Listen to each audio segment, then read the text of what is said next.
그날 밤 나는 잠을 이루지 못했습니다. 그 친구의 낯선 사투리, 그의 웃음소리, 그리고 그 뒤로 들려오던 낙엽 밟는 소리. 마치 누군가 창문 밖을 계속 서성이는 것 같았어요. 시계를 보니 새벽 3시 47분. 유난히 숫자가 또렷하게 보였어요. 그때 창문 틈새로 뭔가가 툭 떨어졌습니다. 낙엽인가 싶었는데 천천히 고개를 돌려보니 창문에 손자국이 찍혀 있었습니다. 그 손자국. 안쪽이 아니라 바깥쪽이었어요. 문제는 그게 창문 한가운데 2층 높이에 있었다는 거였습니다.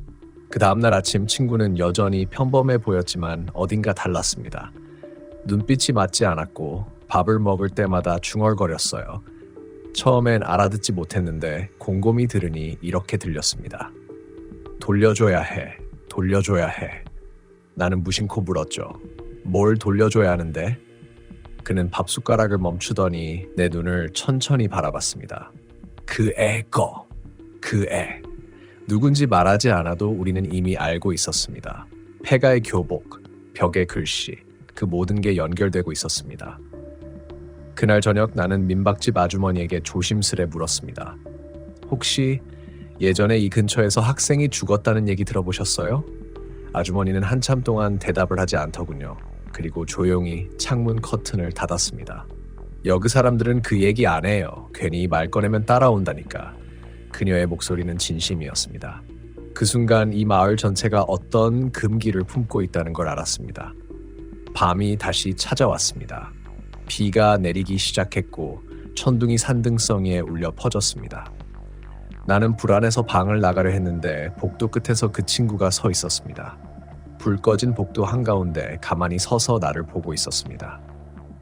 야, 왜 그래? 그는 대답하지 않았습니다.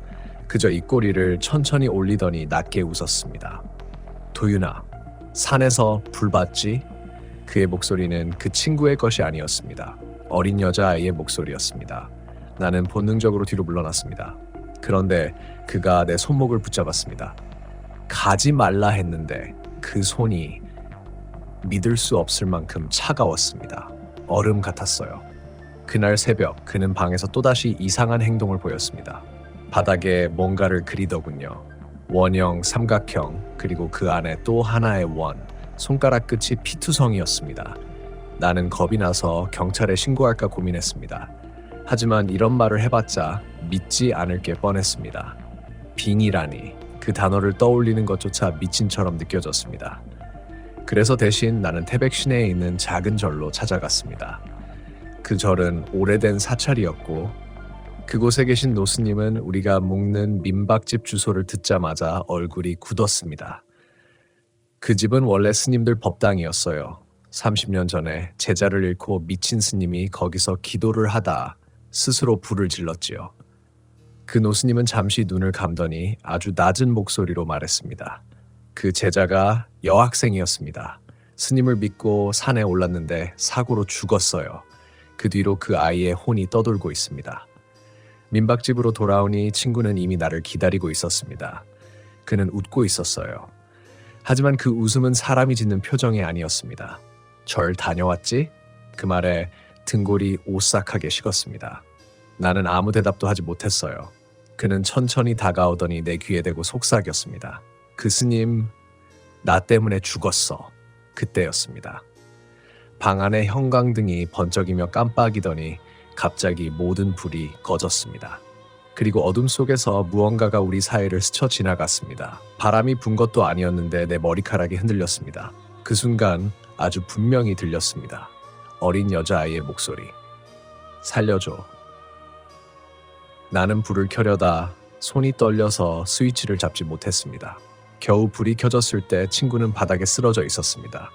눈은 완전히 뒤집혀 있었고 입에서는 이상한 소리를 계속 냈습니다. 저 아래. 묻혀 있어. 저 아래. 그의 목소리가 점점 낮아졌습니다. 그리고 몸이 경련을 일으키더니 갑자기 고요해졌어요. 숨이 멎은 줄 알고 달려갔는데 그는 이내 천천히 숨을 내쉬더니 다시 아무 일 없다는 눈을 떴습니다. 뭐야? 왜 그래 도윤아? 그는 진짜 아무것도 기억하지 못했습니다. 그날 이후 나도 이상한 일들을 겪기 시작했습니다. 밤마다 같은 꿈, 안개 낀 산길, 그리고 교복 입은 소녀. 그녀는 내 앞에서 울고 있었어요. 왜 나 버렸어. 그녀의 얼굴은 흐릿했지만 나는 알 수 있었습니다. 그 눈빛, 그 목소리. 그건 분명 내가 봤던 폐가 안의 교복 주인이었습니다. 이제 나는 확신했습니다. 그 친구에게 들어온 것은 그 여학생의 혼이었습니다. 그녀는 단순히 원한을 품은 게 아니라 자신을 잊지 말아 달라는 절규였던 거죠. 하지만 문제는 그 친구의 몸이 점점 망가져가고 있었습니다. 잠을 자지 못했고 손목엔 이유 모를 멍이 생겼습니다. 가끔은 내 이름을 부르며 창밖으로 손을 뻗기도 했습니다. 도윤아, 저기 그 불빛 다시 떴어. 그 말을 듣고 나는 창밖을 봤습니다. 정말로 산중턱에서 다시 그 불빛이 보이고 있었습니다. 희미하게 깜빡이며 이번엔 명확했습니다. 그 불빛은 우리를 부르고 있었습니다. 그날 밤 나는 결심했습니다. 이제 끝을 내야겠다고. 무서웠지만 그냥 두면 친구도 나도 영영 돌아오지 못할 것 같았습니다. 그래서 나는 다시 그 산으로 향했습니다. 안개가 자욱했고 숨을 쉴 때마다 차가운 냄새가 폐를 찔렀습니다. 불빛이 보이는 곳으로 걸을수록 공기가 무거워졌습니다. 그리고 마침내 그 폐가 앞에 도착했을 때 문틈 사이에서 희미한 목소리가 들렸습니다.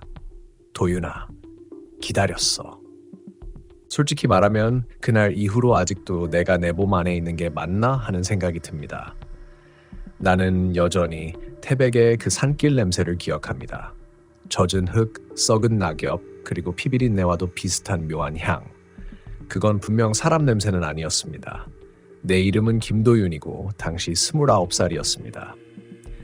서울에서 영상 편집 일을 하다가 너무 지쳐서 친구 2명과 잠깐 여행을 다녀오자는 말에 덜컥 따라 나선 게 문제의 시작이었죠. 목적지는 강원도 태백. 10월의 끝자락이었고 산에는 이미 서리가 내려앉아 있었습니다. 우리는 금대계곡 근처에 있는 폐광촌 근처에서 숙소를 잡았습니다. 원래 그 근처엔 한때 광부들이 살던 마을이 있었는데 10수년 전에 폐허가 됐다고 들었습니다.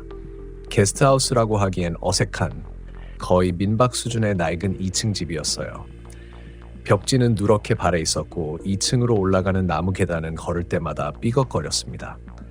주인 아주머니는 우리가 들어서자마자 묘하게 표정을 굳히더니 이렇게 말했어요. 밤에는 밖에 나가지 마요. 여긴 산이 좀 그래요. 그 말이 묘하게 마음에 걸렸습니다. 하지만 그땐 단순히 시골 특유의 귀신 나온다는 농담쯤으로 생각했습니다. 밤이 되자 기온이 급격히 떨어졌습니다. 손에 김이 서릴 정도였죠. 우리는 거실에 앉아 불을 피워놓고 소주를 한 잔씩 기울이며 이런저런 이야기를 했어요. 그런데 그때 한 친구가 문득 말했습니다. 야, 근데 저 뒤 산에 불빛 보이냐? 창문 너머로 정말로 희미한 불빛이 보였습니다. 언덕 중턱쯤 되는 곳에서 깜빡깜빡 규적인 패턴도 아니었어요. 마치 누군가 손전등으로 신호를 보내는 듯 했습니다. 우린 장난 반 호기심 반으로 그걸 보다가 결국 내일 한번 가보자는 결론을 냈습니다. 다음날 아침 산은 이상하리만큼 조용했습니다. 바람 한 점 없었고 새소리조차 들리지 않았습니다. 나무 사이로 안개가 걸려 있었는데 그 안개가 너무 낮게 깔려 있어서 마치 우리 발목을 휘감는 것 같았죠. 불빛이 보였던 방향으로 30분쯤 올라가자 폐가 한 채가 나타났습니다. 지붕은 무너져 내렸고 창문은 깨져 있었습니다. 그런데 안쪽 벽에는 이상한 글씨들이 잔뜩 적혀 있었습니다. 검붉은 색으로요. 들이지 마라. 그녀는 아직 있다. 피를 되돌려야 한다. 처음엔 낙서인 줄 알았습니다. 그런데 벽에 손을 대보니 아직 끈적했습니다. 그때였습니다. 야, 이거 봐봐. 앞서가던 친구가 낡은 장롱 문을 열어젖히며 소리쳤습니다.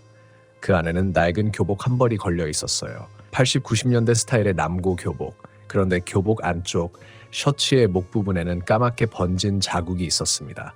피처럼 보였어요. 순간 머리가 멍해졌습니다. 그때 문득 뒤에서 바스락거리는 소리가 들렸습니다. 누군가 우리 뒤에 서 있는 것 같았습니다. 야, 누가 있냐?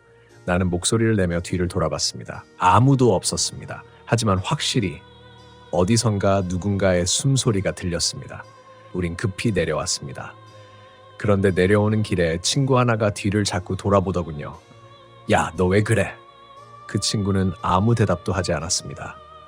눈동자가 약간 풀린 것 같았어요. 숙소에 돌아오자마자 그 친구는 말없이 방으로 들어가더니 문을 잠갔습니다.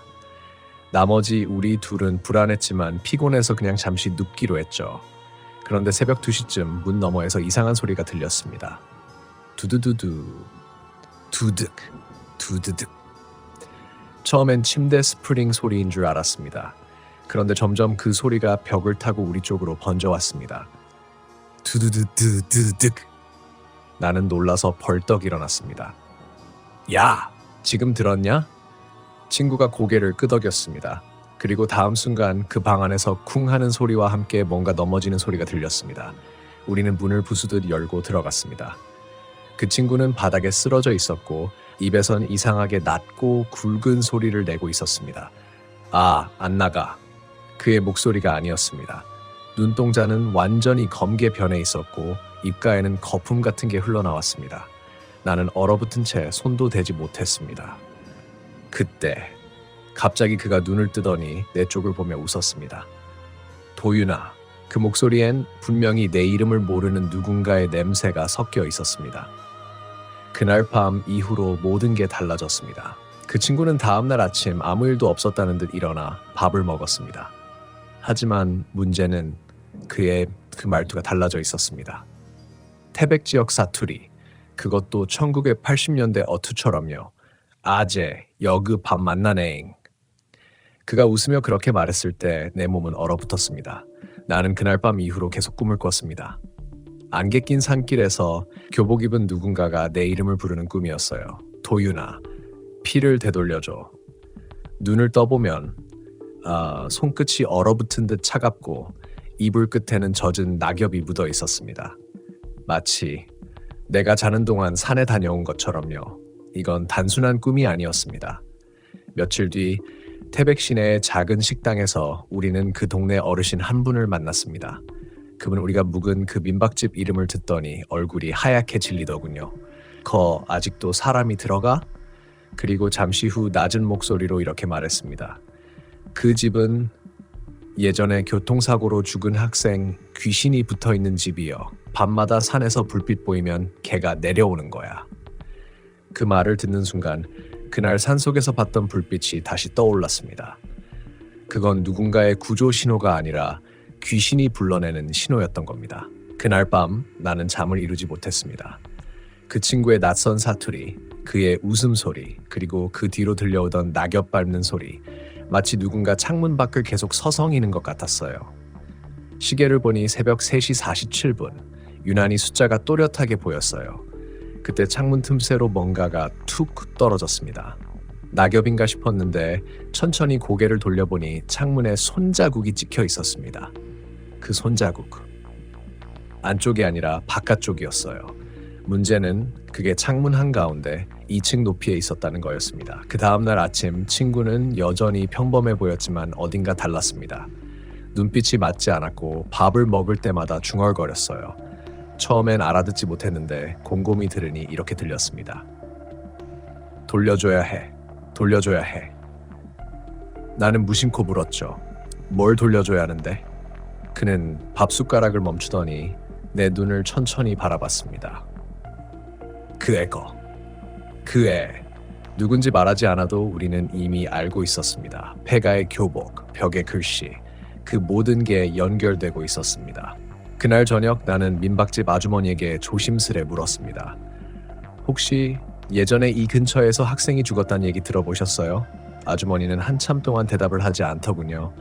그리고 조용히 창문 커튼을 닫았습니다.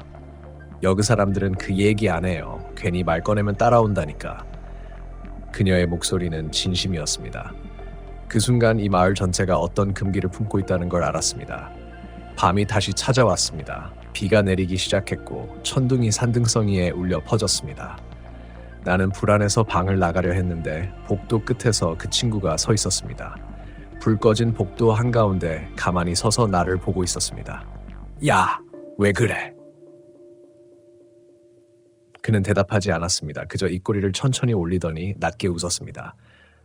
도윤아, 산에서 불 봤지?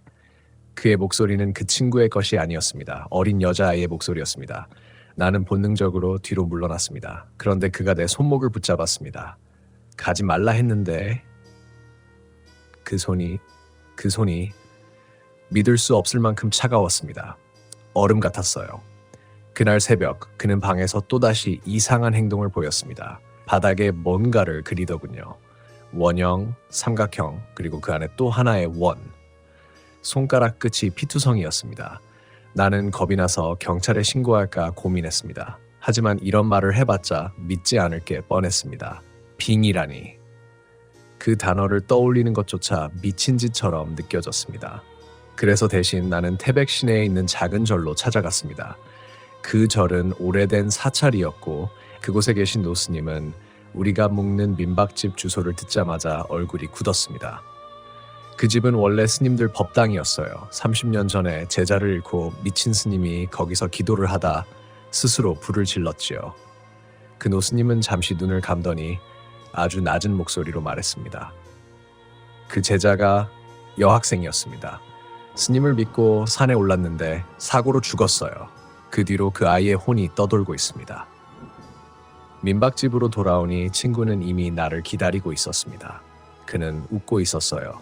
하지만 그 웃음은 사람이 짓는 표정이 아니었습니다. 절 다녀왔지. 그 말에 등골이 오싹하게 식었습니다. 나는 아무 대답도 하지 못했어요. 그는 천천히 다가오더니 내 귀에 대고 속삭였습니다. 그 스님, 나 때문에 죽었어. 그때였습니다. 방 안에 형광등이 번쩍이며 깜빡이더니 갑자기 모든 불이 꺼졌습니다. 그리고 어둠 속에서 무언가가 우리 사이를 스쳐 지나갔습니다. 바람이 분 것도 아니었는데 내 머리카락이 흔들렸습니다. 그 순간 아주 분명히 들렸습니다. 어린 여자아이의 목소리. 살려줘. 나는 불을 켜려다 손이 떨려서 스위치를 잡지 못했습니다. 겨우 불이 켜졌을 때 친구는 바닥에 쓰러져 있었습니다. 눈은 완전히 뒤집혀 있었고 입에서는 이상한 소리를 계속 냈습니다. 저 아래 묻혀 있어. 저 아래. 그의 목소리가 점점 낮아졌습니다. 그리고 몸이 경련을 일으키더니 갑자기 고요해졌어요. 숨이 멎은 줄 알고 달려갔는데 그는 이내 천천히 숨을 내쉬더니 다시 아무 일 없다는 듯 눈을 떴습니다. 뭐야? 왜 그래 도윤아? 그는 진짜 아무것도 기억하지 못했습니다. 그날 이후 나도 이상한 일들을 겪기 시작했습니다. 밤마다 같은 꿈, 안개 낀 산길, 그리고 교복 입은 소녀. 그녀는 내 앞에서 울고 있었어요. 왜? 나 버렸어. 그녀의 얼굴은 흐릿했지만 나는 알 수 있었습니다. 그 눈빛, 그 목소리. 그건 분명 내가 봤던 폐가 안의 교복 주인이었습니다. 이제 나는 확신했습니다. 그 친구에게 들어온 것은 그 여학생의 혼이었습니다. 그녀는 단순히 원한을 품은 게 아니라 자신을 잊지 말아달라는 절규였던 거죠. 하지만 문제는 그 친구의 몸이 점점 망가져 가고 있었습니다. 잠을 자지 못했고 손목엔 이유 모를 멍이 생겼습니다. 가끔은 내 이름을 부르며 창밖으로 손을 뻗기도 했습니다. 도윤아, 저기 그 불빛 다시 떴어. 그 말을 듣고 나는 창밖을 봤습니다. 정말로 산 중턱에서 다시 그 불빛이 보이고 있었습니다. 희미하게 깜빡이며 이번엔 명확했습니다. 그 불빛은 우리를 부르고 있었습니다. 그날 밤 나는 결심했습니다. 이제 끝을 내야겠다고. 무서웠지만 그냥 두면 친구도 나도 영영 돌아오지 못할 것 같았습니다. 그래서 나는 다시 그 산으로 향했습니다. 안개가 자욱했고 숨을 쉴 때마다 차가운 냄새가 폐를 찔렀습니다. 불빛이 보이는 곳으로 걸을수록 공기가 무거워졌습니다. 그리고 마침내 그 폐가 앞에 도착했을 때 문틈 사이에서 희미한 목소리가 들렸습니다. 도윤아, 기다렸어. 폐가 앞에서 나는 한동안 문을 열지 못했습니다. 손잡이를 잡고 있는데 손끝이 얼어붙은 것처럼 감각이 사라졌습니다. 문틈 사이로 차가운 바람이 흘러나오더군요. 바람 속엔 분명히 숨소리가 섞여 있었습니다. 낯설고 하지만 어딘가 익숙한 도윤아. 그 소리가 들리자 나는 그만 문을 열어버렸습니다.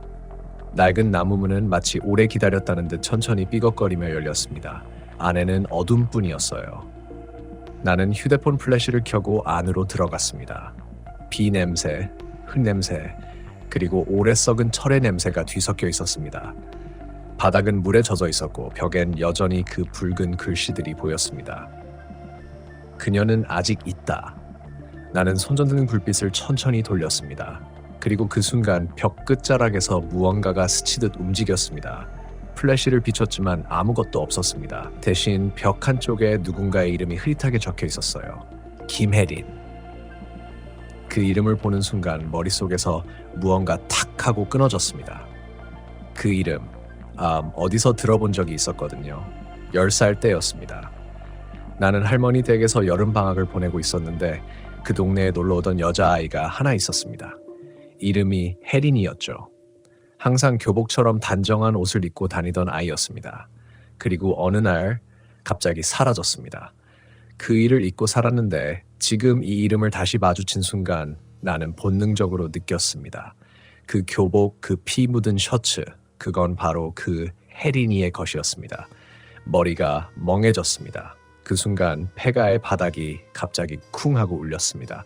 무언가 아래에서 쳐올리는 듯한 진동. 나는 손전등을 떨어뜨렸고 불빛이 바닥을 비췄습니다. 거기엔 손자국이 있었습니다. 작은 손, 바닥 흙 위에서 안쪽으로 파인 형태, 마치 누군가 안쪽에서 기어 나오려는 듯한 모양이었습니다. 심장이 터질 듯 뛰었습니다. 도망쳐야 한다는 생각이 들었지만 다리가 움직이지 않았습니다. 그때 누군가 내 뒤에서 속삭였습니다. 도윤아, 나 기억나지? 그 목소리. 어린 혜린이의 목소리였습니다. 나는 고개를 천천히 돌렸습니다. 플래시 불빛이 흔들리며 벽을 비췄고 그림자 사이로 희미한 형체가 서 있었습니다. 흰색 교복, 축축하게 젖은 머리, 그리고 눈동자가 없는 얼굴. 입이 천천히 열리더니 피처럼 검은 액체가 흘러내렸습니다. 돌려줘. 그녀가 내게 한 걸음 다가올 때마다 온몸의 온도가 떨어졌습니다. 숨이 막히고 귀에서는 피가 맥박처럼 뛰는 소리가 들렸습니다. 혜린아, 그게 무슨 말이야? 돌려주라니. 내가 겨우 입을 떼자 그녀의 얼굴이 일그러졌습니다. 너는 잊었잖아. 나, 네 옆에 있었는데. 그 순간 눈앞이 아득해졌습니다. 머릿속에서 장면이 번쩍 떠올랐어요. 10살의 나, 그리고 나란히 걷던 소녀. 산속 개울가에서 돌을 던지며 웃고 있던 모습. 하지만 그 다음 순간 비가 내리고 미끄러졌던 발, 그리고 나의 손에서 그녀의 손이 빠져나가던 감촉. 그녀는 그날 내 앞에서 절벽 아래로 떨어졌습니다. 나는 숨을 삼켰습니다.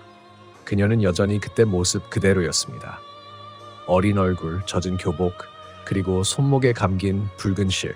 그 실은 바닥으로 이어져 있었습니다. 도윤아, 나 거기 있었는데 왜 도망갔어? 그녀의 목소리는 울음과 분노 사이를 오갔습니다. 난 일부러 그런 게 아니야. 네가 갑자기. 거짓말이야. 그녀가 소리치자 방 안의 공기가 흔들렸습니다. 형광등이 다시 번쩍이며 깜빡였고 벽에 글씨들이 꿈틀거리듯 일렁였습니다. 피로 쓰인 문장들이 하나같이 변했습니다. 그녀는 아직 있다. 그녀는 돌아왔다. 나는 무릎을 꿇었습니다. 그때부터 울음인지 비명인지 모를 소리가 내 입에서 새어나왔습니다. 그녀는 나를 향해 천천히 다가오더니 손을 내밀었습니다. 그 손은 차갑고 무겁고 이상하게 익숙했습니다. 돌려줘, 내 이름을. 그녀의 말이 무슨 뜻인지 처음엔 몰랐습니다. 하지만 곧 깨달았습니다. 그녀는 이 마을에서 아무도 자기의 이름을 기억해주지 않는다는 걸, 그녀의 죽음은 기록되지도 묘비에 새겨지지도 않았다는 걸, 그녀는 그저 잊힌 존재였습니다. 나는 떨리는 목소리로 중얼거렸습니다. 혜린아, 미안해. 널 잊은 게 아니라 무서워서 그랬어. 그녀의 표정이 천천히 변했습니다. 울음이 멈추고 그 자리에 고요가 스며들었습니다. 하지만 그 순간 뒤에서 누군가 다가왔습니다. 그건 친구였습니다. 그는 문가에 서 있었고 눈은 또다시 검게 변해 있었습니다. 그 이름 말하지 마. 그의 목소리에서 두 사람의 음성이 겹쳐 들렸습니다. 남자의 낮은 목소리, 그리고 혜린의 얇은 목소리. 두 존재가 하나의 몸 안에서 싸우는 것처럼 들렸습니다. 나는 그를 붙잡았습니다. 너 지금 안에 있는 거야? 그는 고개를 천천히 끄덕였습니다. 나를 돌려줘. 이 몸 내 거 아니야. 그 말과 동시에 그의 몸이 뒤로 젖혀지며 쓰러졌습니다. 입에서는 검은 피 같은 것이 흘러나왔고 공기가 무겁게 울렸습니다. 그녀의 목소리가 다시 울렸습니다. 피를 되돌려줘야 해.